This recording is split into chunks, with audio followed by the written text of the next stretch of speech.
Kita masih bersama Mas Agus Pambagio, pengamat kebijakan publik, ada Pak Diki Budiman juga, epidemiolog dari Griffith University, dan dari Kementerian Kesehatan ada Bu Siti Nadia Tarmizi. Pak Diki, kalau saat ini beberapa negara juga sudah mulai tampaknya lebih longgar begitu untuk menghadapi kasus-kasus COVID di negaranya. Inggris salah satu yang terbaru juga yang tampaknya sudah mulai melepas semua batasan-batasan untuk COVID-19. Ini mungkin memberikan bayangan atau harapan yang takutnya semu juga begitu untuk banyak negara lainnya. Nah, bagaimana kita di Indonesia juga harus mulai membaca kondisi-kondisi seperti ini yang terjadi di negara-negara lain dalam relevansinya dengan kondisi di Indonesia yang sebenarnya gitu, Pak Diki. Ya, kebetulan saya saat ini kan peneliti global security, dan siang ini bahkan saya akan dengan salah satu media Eropa ya bicara tentang kondisi Eropa. Jadi sebetulnya secara indikator kesehatan ya mereka pun ya belum dalam posisi yang memadai atau aman untuk melakukan pelonggaran. Dan untuk dipahami, mereka bukan mendeklarasikan bahwa pandemi selesai, bukan, tapi pelonggaran yang lebih karena faktor ekonomi dan politiknya. Dan kalau bicara indikator kesehatan, kasus kesakitan di rumah sakit maupun kematian sebetulnya dalam tren yang belum aman gitu, dan bahkan cenderung bicara kasus infeksinya sendiri terus meningkat ya, bahkan tajam di Denmark atau di Inggris. Nah, namun mereka lebih mendasarkan pada cakupan vaksinasi. Itu yang membuat mereka bersikukuh melakukan pelonggaran. Dan tentu kalau dibandingkan dengan kita, walaupun tren kita sudah juga meningkat, mereka rata-rata sudah di 80%-an, bahkan tiganya pun sudah tidak terlalu jauh. Nah, bahkan mereka sudah mewacanakan dosis keempat. Ini yang juga lagi ramai ya. Namun dalam konteks Indonesia, saya kira kita masih harus setia ya pada penerapan atau mencakup target 2 dosis dan 3 dosis ini yang kita tahu berbasis sains. Sebetulnya 3 dosis ini sudah sangat amat memadai melawan varian hingga saat ini. Sehingga dengan adanya target seperti itu, saya kira kita akan lebih memiliki modal. Kalau ini bisa dicapai, bahkan saya sarankan sebelum Ramadan atau Idul Fitri tahun ini, karena kita sulit menghindari tahun ketiga ini orang akan mobile gitu. Dan tentu kewajiban kita, terutama pemerintah dalam ini, untuk mengamankan itu. Dan modal imunitas dari vaksinasi itu yang harus kita lakukan. Dan pelonggaran ini sebetulnya kan sudah dilakukan juga pemerintah, dan saya kira ini masih dalam tempo yang masih cukup bisa Nah, hanya kita tidak bisa mengeneralisasi, betul-betul harus hati-hati dan terukur. Ingat bahwa Omikron ini yang menjadi masalah adalah di awal dari mulai munculnya Omikron ini, komunikasinya sudah di benak masyarakat ini aman, ini lemah. Nah, ini yang berbahaya. Padahal vaksinasi itu bisa sangat tinggi, dan saat ini saya mengkhawatirkan kelompok berisiko bukan hanya lansia, tapi pada anak ini cenderung bisa meningkat karena pergerakan semakin banyak dengan adanya pertumbuhan dari denominator faktor ini, membuat kelompok yang sakit yang rawan ini meningkat tajam, dan artinya beban ke vaskes dan kematian bisa tinggi, Mas Kino. Ini saya langsung tanyakan ke Bu Nadia terkait dengan angka kematian ini, Bu Nadia. Tentu saja kita menyadari bahwa kalau dibandingkan dengan Delta memang angkanya masih jauh, tapi ya kita juga ingin agar terus menurun gitu. Tapi meskipun maksud saya angka penularan dalam beberapa hari terakhir ini ya mungkin agak terasa landai walaupun di angka yang tinggi. Tapi angka kematian kalau kita perhatikan grafiknya ini adalah yang tertinggi sejak setidaknya Oktober 2020 gitu, dan ini tampaknya masih terus naik begitu. Ini logikanya seperti apa ya Bu Nadia? Apakah memang apalagi pada saat kita mendengar Menteri Kesehatan mengatakan bahwa tampaknya dalam 2 minggu ke depan justru kita akan mulai melihat peningkatan angka kematian. Bagaimana masyarakat harus memahami hal ini, Bu Nadia? Ya, jadi kalau kita lihat juga di banyak negara ya yang puncak kasusnya dengan dominasi varian Omikron ini sudah tercapai, tapi kemudian hal yang sama bahwa angka perawatan rumah sakit maupun angka kematian itu juga masih terus meningkat ya. Jadi walaupun sudah ada penurunan pada kasus konfirmasi positif, artinya dia sudah melewati puncak kasus konfirmasi positif, di sisi lain angka kematian dan angka perawatan rumah sakit masih terus pada tren peningkatan. Hal ini tentunya karena kita tahu penambahan kasus yang sangat cepat itu juga mengakibatkan orang yang dalam definisi bahwa dia adalah kasus aktif ya, itu juga bertambah dengan cepat ya. Kalau kita lihat, walaupun memang terjadi tren penurunan kasus positif, orang yang tentunya masuk sebagai kategori kasus aktif itu saat ini 571.000 Mas Timothy ya. Jadi jumlah yang cukup signifikan penambahannya. Dan kita juga melihat walaupun angka konfirmasi itu cenderung turun, orang yang dirawat juga masih naik sebanyak 37.000 dan makanya kemudian juga angka kematian ini masih akan kita lihat selama 14 hari ke depan. Karena apa? Karena penurunan daripada konfirmasi positif itu kan berarti penurunan laju penularan. Dan tetapi kita juga harus ingat ada masa inkubasi yang 14 hari ini masih terjadi penularan. Dan akumulasi dari peningkatan kasus yang sebelum-sebelumnya ini kan tentunya ada orang-orang yang tetap akan pada proporsi dengan tingkat keparahan dan pada proporsi yang akan mengalami kondisi kritis bahkan pada kematian. Nah, inilah yang mengapa kemudian kita melihat laju penurunan turun, tetapi tidak konsisten bahwa begitu laju penularan turun, kasus turun, kematian dan angka rumah sakit itu turun secara langsung. Mengapa hal ini tidak terlihat bahwa ini seperti beriringan? Karena kasus aktif tadi masih sangat besar, sehingga kasus yang harus kita sembuhkan, harus kita tangani, itu juga masih merupakan jumlah kelompok yang sangat besar. Dan inilah yang kemudian kalau kita lihat mengapa 2 minggu ke depan kemungkinan karena jumlah kasus yang bertambah walaupun turun juga tetap besar ya, ini akan menambah kasus aktif tadi sehingga tentunya beban perawatan di rumah sakit itu masih cukup besar. Oke, jangan sampai kita terjebak pada kata-kata bahwa Omikron ini tidak separah Delta. Itu sebenarnya sesuatu yang dalam penelitian, tapi sebenarnya bukan alasan untuk kita lengah. Nah, saya mau ke Mas Agus mungkin mengomentari mengenai bagaimana tadi kita sempat sedikit membahas sama Pak Diki terkait dengan bagaimana negara-negara lain menghadapinya, dan Pak Diki percaya bahwa kalaupun sudah mulai ada pelonggaran, ini lebih karena motif ekonomi dan politik. Nah, bagaimana agar kita tidak menghadapi yang sama karena resikonya begitu tinggi, Pak Agus, dan apa yang harus dilakukan di sini untuk memastikan bahwa semua pertimbangan ini tetap yang diambil di Indonesia tetap mempertimbangkan kesehatan masyarakat terlebih dahulu sebelum ekonomi dan juga politik tentu saja.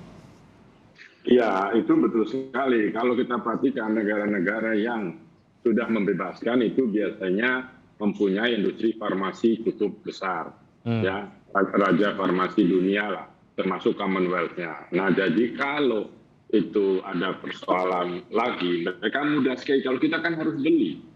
Nah, kan yang sekarang yang 3 pun kan cuma separuh dosis gitu loh. Ya, jadi hal-hal semacam ini harus kita antisipasi, jangan terburu-buru gitu loh. Dari awal kan saya selalu bilang jangan terburu-buru, diteliti betul apa memang sudah semua sudah imun, sudah baik, sudah melakukan prokes dan sebagainya. Karena kita tidak punya sumber itu, kita punya tapi beli kan mahal. Akhirnya kan kita banyak dapat sumbangan untuk vaksin itu. Nah, vaksin kalau biasanya barang sumbangan itu expirednya pendek. Makanya ini harus segera disuntikan. Itu kalau negara kayak Inggris, kayak mana Amerika itu kan industri farmasinya gila-gilaan dan mereka punya vaksin itu. Jadi tidak perlu dianggarkan khusus. Kalau di kita kan sudah APBN, masuk BUMN, masuk swasta semuanya. Nah, itu yang harus diantisipasi, jangan terlalu terburu-buru. Itu aja. Jadi, berbeda mungkin kalau kita punya vaksin sendiri gitu, Mas Agus ya, dan ini yang masih ditunggu-tunggu. Iya, itu kan ditunggu dan tidak mudah bikin vaksin sendiri, karena pasti dipotong oleh industri farmasi besar, karena kan lebih baik beli. Lo jangan bikin sendiri dong, nanti pasar saya gitu lah. Ini policy dunia, karena di dunianya bisa yang sangat industri yang sangat berpengaruh itu hanya 2, industri persenjataan dan industri farmasi. Oke. Nah, Mas Agus, kalau kita turun ke tengah masyarakat gitu, Mas Agus, apa yang akan dilakukan oleh masyarakat dalam hal menghadapi corona ini, dalam hal pengetatan prokes atau justru pelonggaran prokes ini? Kan sebenarnya ada dua sisi. Satu adalah apa yang diinformasikan oleh pihak berwenang mengenai ya PPKM-nya adalah level sekian, ya peraturan yang harus Anda ikuti adalah sekian. Dan ini melawan dengan persepsi orang per orang sendiri yang mungkin membaca informasi, oh penurunan kok, oh angka kematiannya tidak tinggi kok, oh Omikron ini rendah kok. Sehingga protokol kesehatan yang dilakukan oleh masyarakat menyesuaikan dengan asumsi yang mereka miliki sendiri, yang mungkin menjadi alasan mengapa kita melihat sudah banyak yang tidak memakai masker, khususnya tadi Anda sebutkan apalagi di kota-kota kecil atau di daerah gitu. Nah, bagaimana agar ini bisa selaras, Mas Agus, antara apa data yang benar-benar dimiliki oleh Kementerian Kesehatan, oleh pemerintah maupun aparat, selaras dengan protokol kesehatan yang tetap terjaga oleh masyarakat dan bukan hanya mengikuti asumsi berdasarkan apa yang menjadi logika yang mungkin tiap-tiap orang akan berbeda-beda, Mas Agus. Ya tentu kerja dengan passion dari para aparat pemerintah daerah harus terus dilakukan. Karena kan kalau tidak kan misalnya begini, Pak Wali Kota kumpulkan warganya yang kan pasti tahu ada intelijen juga daerah mana yang tidak nurut gitu kan. Dikumpulkan, datang Pak Lurahnya ke sana atau Pak Wali Kota atau Pak Bupati sesuai tingkatannya. Lalu dihimbau, kan cuma menghimbau karena peraturannya kan SE gitu ya. Jadi ya dihimbau untuk tetap seperti ini karena kita nanti bukan begini. Memang banyak, kita kan gagal KB, pertumbuhan penduduknya tidak terkontrol ya kan. Nah, jadi beda dengan negara lain yang jumlah penduduknya masih di bawah 100 juta misalnya, dan mereka mampu secara ekonomi maupun pendidikan dan pola berpikir. Kalau kita kan ngeyelan ya orang-orangnya. Ya Nah, kan, efektifkah kalau begitu, Mas Agus? Ya harus efektif. Jadi itu tadi aparat pemerintah daerah, terutama orang nomor satunya harus terus berkomunikasi dengan warganya. Karena kan orang-orang itu kan akan hormat harusnya gitu ya. Nah kalau ada yang ekstrem-ekstrem itu data dari keamanan pasti ada lah. Lakukanlah pendekatan dengan baik, ya, saat terukan, kasih apalah yang bisa membuat mereka nurut, karena biar bagaimana nanti kan negara pemerintah daerah juga uangnya tidak banyak untuk memberi vaksin, untuk memberi perawatan, untuk mengurus rumah sakit dan sebagainya. Coba itu yang bisa kita lakukan. Oke, dan kita berharap bahwa itu memang bisa efektif. Nah, pertanyaan terakhir untuk Pak Diki dan juga Ibu Nadia, masyarakat juga tentu ingin tahu dan ingin segera agar kondisi pandemi ini bisa terkendali. Nah, apa yang harus kita lihat untuk bisa menyatakan pandemi ini terkendali, dan apakah ada yang bisa dilakukan oleh masyarakat? Karena masyarakat tentu saja semua, saya yakin, di seluruh dunia ingin pandemi ini segera berakhir. Tapi mungkin di saat yang sama merasa bahwa saya tidak bisa melakukan apapun untuk mempercepat akhir dari pandemi ini. Adakah yang bisa dilakukan? Mungkin Pak Diki terlebih dahulu. Ya, jelas ya. Dari misalnya kondisi terakhir saja, Eropa nih ya, Skotlandia, Irlandia itu cakupan vaksinasinya tuh 8% ke atas. Tinggi sekali ya, dari total penduduk. Dan itu sudah di atas 2 dosis, sudah 3 dosis pun sudah di atas 70%, 80%. Nah, yang menjadi masalah, kasus kematiannya meningkat. Kemudian kasus infeksi dan rawatan rumah sakit juga ternyata meningkat nih. Nah, di sini jawabannya ternyata kembali pada perilaku. Bahwa ketika mereka mencapai status yang cakupan vaksinasi yang besar itu, overconfidence masyarakat, pemerintah sehingga abai. Jadi ini membuktikan sekali lagi kita nggak bisa hanya mengandalkan vaksinasi.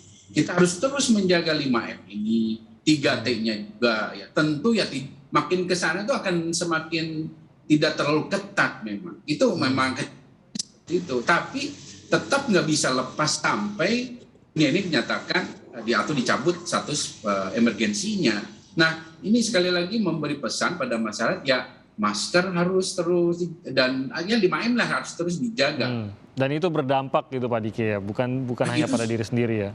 Betul, dan secara kalkulasi kasar itu 80%. Ini fakta bahwa ternyata vaksinasi saja ya nggak bisa mengamankan, apalagi bicara varian-varian yang sekali lagi ini bukan varian terakhir, bukan terakhir. Dan ingat prinsipnya, jangan sampai karena sekarang beredar juga, biar terinfeksi Omikron karena jadi kebal. Enggak, ini bukan vaksinasi alami, tidak ada jaminan setelah si Omikron tidak akan terinfeksi lagi. Tidak ada jaminan, dan itu salah. Dan ingat, herd immunity itu bukan berarti harus dicapai dengan herd infection. Itu salah. Tidak ada dalam rumus pencegahan penyakit menular. Dan prinsip mendasar tetap harus kita anut, semua pihak mencegah jauh lebih baik daripada terinfeksi COVID. Itu yang harus kita. Oke, saya ke Bu Nadia. Adakah yang bisa dilakukan oleh masyarakat, Bu Nadia, sebenarnya untuk mendukung hal ini? Dan juga mungkin pertambahan untuk Ibu Nadia, kalau kita sudah mengetahui bahwa dalam 2 minggu ke depan kemungkinan ada angka kematian akan naik, adakah yang bisa dilakukan untuk mencegah ini juga agar bisa ditekan angka kematian ini, Bu Nadia? Ya, jadi kalau kita ingin menekan angka kematian dan juga angka perawatan rumah sakit, maka kita harus mengurangi kasus aktif. Artinya kasus aktif itu jangan bertambah lagi kasus-kasus positif. Nah, ini menjadi penting. Artinya bagaimana kita mengurangi kasus positif? Nah, kita sudah tahu tadi percepatan vaksinasi, lakukan protokol kesehatan yang ketat, kurangi mobilitas kalau memang kita tidak perlu melakukan aktivitas yang tidak dibutuhkan, dan kemudian testing dengan dini, karena dengan mengetahui lebih cepat apakah kita positif atau tidak, walaupun gejalanya hanya sakit tenggorokan, batuk, pilek, atau pegal-pegal, maka itu adalah kunci untuk kemudian kita sendiri tidak jadi parah karena kita sudah ketahuan lebih cepat, dan yang kedua kita tidak menambah sumber penularan kepada orang lain di sekitar kita. Jadi kunci-kunci inilah yang tentunya pada akhirnya dengan kita menurunkan laju penularan, kasus konfirmasi turun, otomatis kasus-kasus aktif atau kasus-kasus yang harus ditangani untuk kemudian dia bisa sembuh akan berkurang, yang pada akhirnya kasus kematian dan kasus yang butuh perawatan rumah sakit juga akan turun. Jadi kita sebenarnya sudah tahu, dan ini kalau kemudian kita bisa pertahankan terus-menerus, otomatis laju penularan turun dan kita bisa bergerak ke arah endemi, karena kemudian kita sudah melihat ya bahwa kunci utama walaupun bukan satu-satunya, vaksinasi itu harus dikejar. Kita masih punya tantangan sekitar 9% yang belum mendapatkan vaksinasi dosis 1, bahkan saat ini ada kurang lebih 2 juta yang sudah lebih lewat dari waktu mendapatkan dosis kedua, dan ada sekitar 18 juta yang sudah lewat kurang dari 6 bulan untuk mendapatkan dosis kedua. Jadi ini yang harus kita kejar juga, karena sebagian masyarakat mungkin di bulan September sampai dengan Desember kemarin, betul kata Pak Diki, sudah merasa bahwa tidak beresiko ya untuk tertular karena kasusnya sudah sangat rendah, Mas Timothy. Jadi kita yakin, kita optimis Indonesia bisa menuju ke arah endemi, tapi betul kita membutuhkan kolaborasi dari seluruh masyarakat, dan kita sebenarnya sudah memperlihatkan hal tersebut. Nah, ini tinggal kita sedikit lagi ya mungkin untuk memenangkan pertempuran ini, kembali kolaborasi tadi, vaksinasi, menurunkan laju penularan itu kunci utama, termasuk protokol kesehatan. Oke, jadi ini mungkin ini juga bagi Anda yang belum mengambil dosis kedua atau mungkin hampir terlambat, ini diingatkan oleh Bu Nadia juga untuk segera mengambil dosis kedua. Mas Agus, mungkin terakhir PPKM tampaknya menjadi senjata utama hingga saat ini. Mungkin Anda memiliki masukan untuk kondisi PPKM ataupun apa yang diterapkan pada saat ini di Indonesia untuk melawan penyebaran COVID-19? Ya, kalau dari sisi kebijakan sih saya tidak melihat itu ada keistimewaan ya, itu saya sudah sampaikan. Karena ya kebijakan itu harus ada dasar hukumnya, kalau dasar hukumnya nggak ada, lalu gimana ya?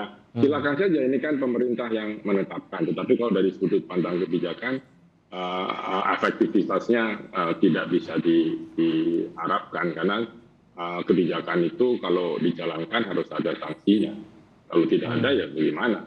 Ngapain dibuat susah-susah gitu loh. Jadi saran Anda adalah sebenarnya bisa efektif kalau ditambahkan sanksinya, sebenarnya itu ya, dalam penegakannya lebih tegas lah, paling tidak begitu ya Mas Agus ya? Iya begitu, karena kan cantelan ini kan gini, PPKM ini melayang-layang di mana gitu, mau di Undang-Undang 6 soal yang soal bencana itu ya nggak bisa, di situ ada PSBB, tapi PPKM nggak ada, terus gimana? Ya pemerintah punya kuasa ya silahkan saja, tapi saya tidak percaya bahwa itu berkorelasi, karena susah, dasar hukumnya nggak ada. Oke, baik, terima kasih Mas Agus Pambagio, Pak Diki Budiman, dan juga Ibu Siti Nadia Tarmizi. Sehat terus dalam bertugas. Terima kasih, selamat pagi.